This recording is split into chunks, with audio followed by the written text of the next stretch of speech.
بسم الله الرحمن الرحيم. دا خبرن د فائدې لپاره وره چې د انګريز دراتلو نه مخکې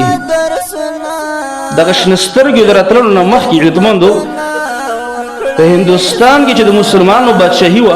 او د مسلمانانو طاقت و په هغه وخت کې د سکول نظام او د مدرسې نظام یو ځای چلیدل سه په مدرسه کې به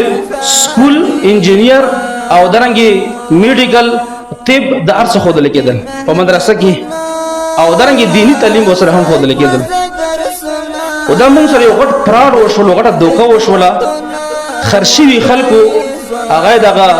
بيدینه خلکو نه متاثر شول هغه مدرسې او درنګي سکول سره جدا کړ نو په دې شان سره کار په موږ وکړو چې سکولونو ولې د پرای اعلی تنخواګانې او درنګ نوکري مقرر کړي کچا پی ایچ ډي وکړه دا نوکري بوته ملوي کچا لسم پاس کړو دا نوکري بوته ملوي او درنګ د سکول ول طالب العلم سټوډنټ چې دی دلته د بس پیسې نه غوښتل کیږي یا نیمه پیسې به غوښتل کیږي او مدرسې یتیمه پرې هودله نو خلکو